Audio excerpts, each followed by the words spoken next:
Vamos a seguir con otro género. Este no mucho les gusta. Interpretando el género legal. No, no es nuevo. El género legal es aquel que está escrito en forma de leyes. 4 libros tienen partes de este género: Éxodo, Levítico, Números y Deuteronomio.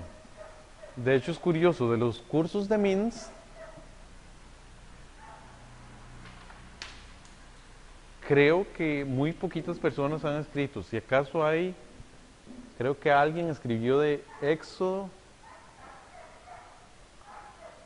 y de los otros creo que nadie. O sea, es un género que a la gente no le gusta mucho estudiar.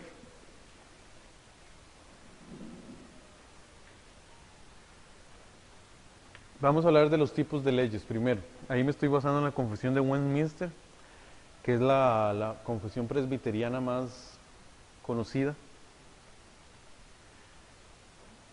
Entonces, se habla que hay 3 tipos de leyes: la ley moral, que serían los 10 mandamientos; la ley ceremonial, que son las ordenanzas que reflejan tipos de Cristo y deberes morales; y la ley civil, que son delitos por los cuales pueden ser juzgados.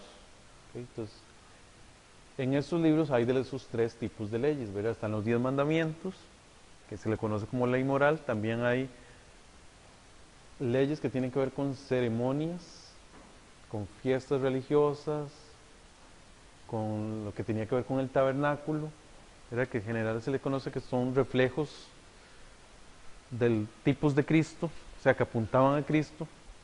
Y por último está la ley civil, ¿verdad? Que hay cosas que eran civiles, inclusive decía que podían ser juzgados. También Sproul, que es uno de los libros que ustedes van a leer, habla de 2 tipos de leyes. Habla de la ley apodíctica y de la ley casuística. La ley apodíctica es cuando la ley es evidente. Se enuncia el enunciado como un absoluto.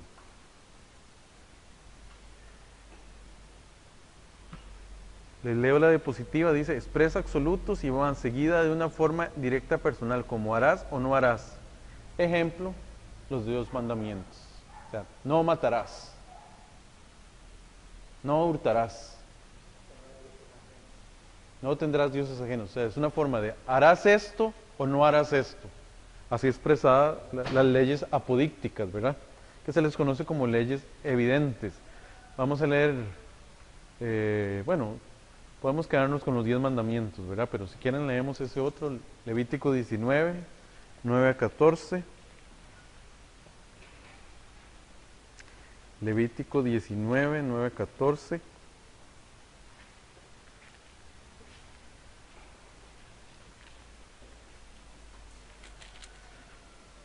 Dice: cuando ciegues la mies de tu tierra, no cegarás hasta el último rincón de ella, ni espigarás tu tierra cegada, no rebuscarás tu viña, ni recogerás el fruto caído de tu viña.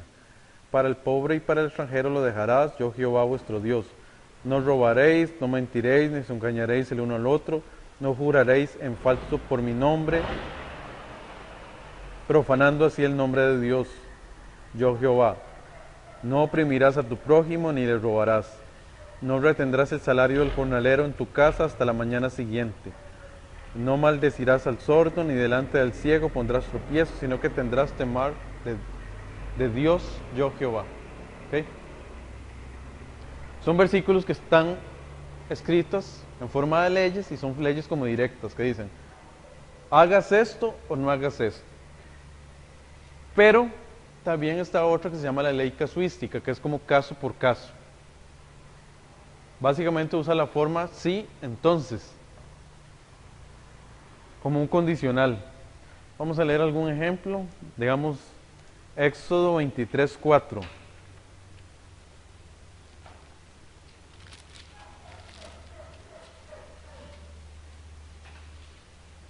Dice: si encuentras el buey de tu enemigo o su asno extraviado, regresa a llevárselo. Pues ven, está escrito en la forma, si pasa algo, haz esto. Esa es la forma de las casuísticas. Vamos a leer el otro, Deuteronomio 15, 12 al 17.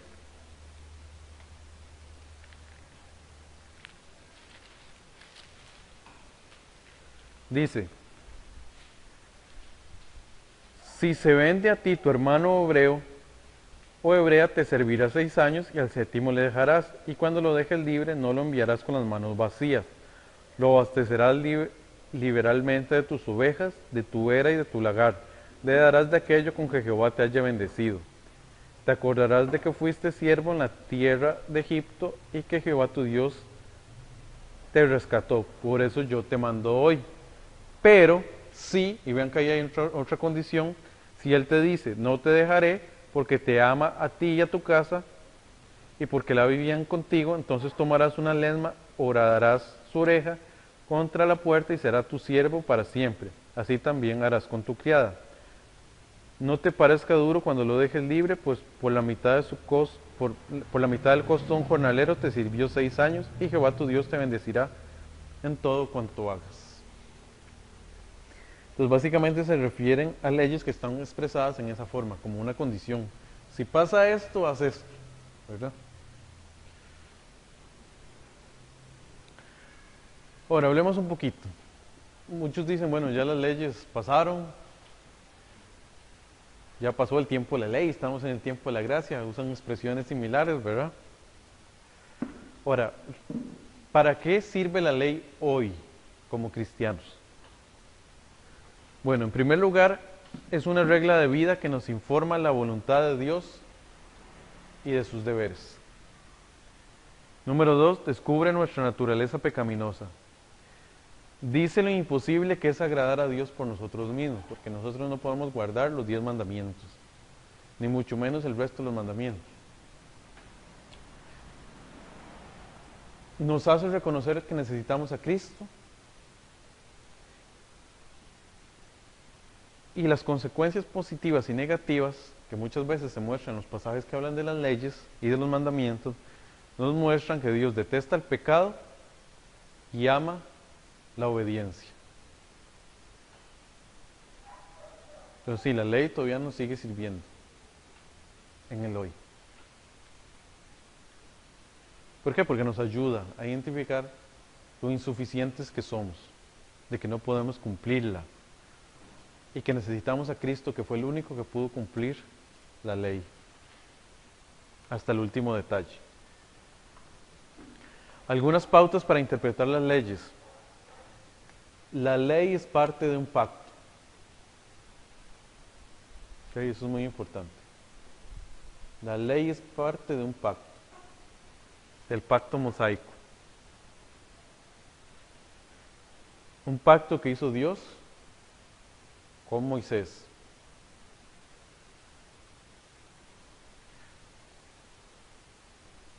Muchas leyes han sido cumplidas en Cristo. La ley ceremonial está abrogada. Eso es importante. Los 10 mandamientos no están abrogados. La ley sigue en vigencia. ¿Los 10 mandamientos siguen en vigencia para los cristianos? Sí. Por más que se diga que estamos en la época de la gracia, no, los 10 mandamientos siguen vigentes. Lo que se cumplió fue la ley ceremonial porque fue cumplida en Cristo Jesús. Entonces ya no es necesario los sacrificios, ya no es necesario las fiestas y este tipo de cosas. ¿Por qué?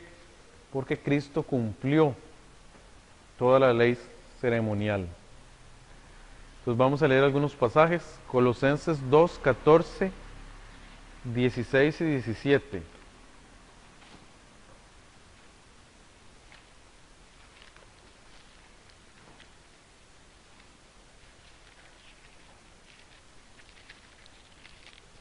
A ver, Colosenses 2:14 dice, Él anuló el acta de los decretos que había contra nosotros, que nos era contraria y la quitó de en medio, clavándonos en la cruz.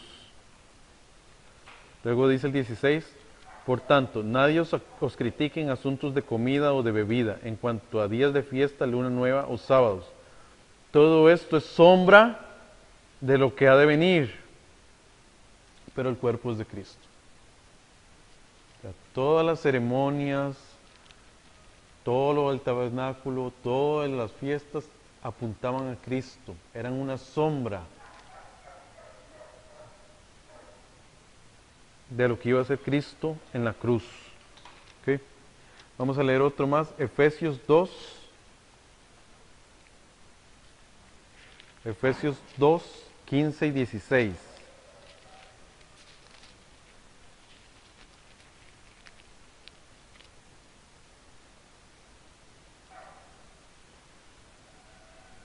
Okay.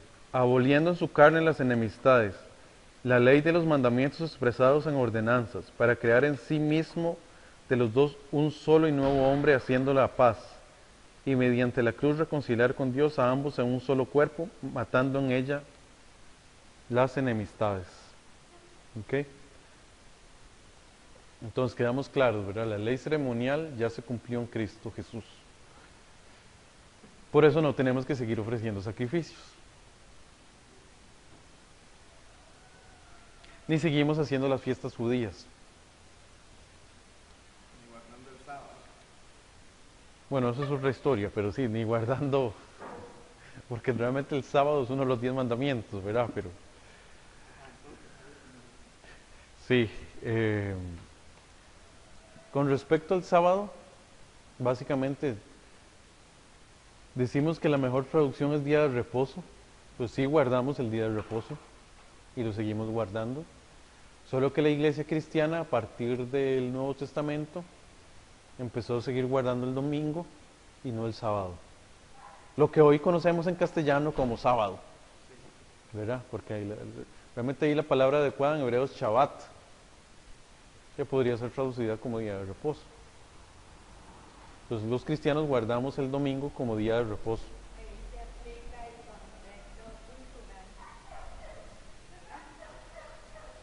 Sí, lo que pasa es que a partir bueno, los cristianos, como parte del contexto para diferenciarse de los judíos, eso se ve en Hechos, empezaron a reunirse un día diferente, que era el domingo, el primer día de la semana.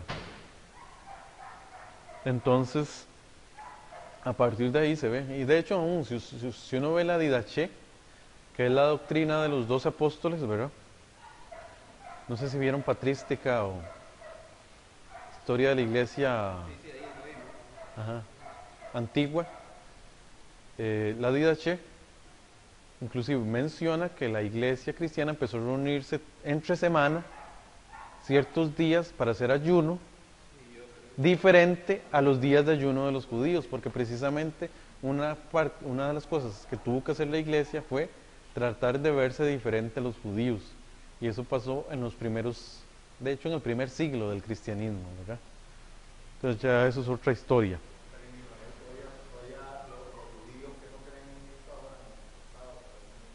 Bueno, como te digo, eso es otra historia, ¿verdad? Parte de la ley ética del Antiguo Testamento se renueva en el Nuevo Testamento. Esta aplica hoy en día, ¿verdad? Los 10 mandamientos igual se ven en el Nuevo Testamento. Toda ley es palabra de Dios para nosotros, aunque no sea ya mandato de Dios para nosotros. Okay, eso es importante. Las leyes ceremoniales aún son palabra de Dios, aunque no son mandato de Dios para nosotros. Pero siguen siendo palabra de Dios para nosotros. ¿Por qué? Porque nos apuntaban a Cristo.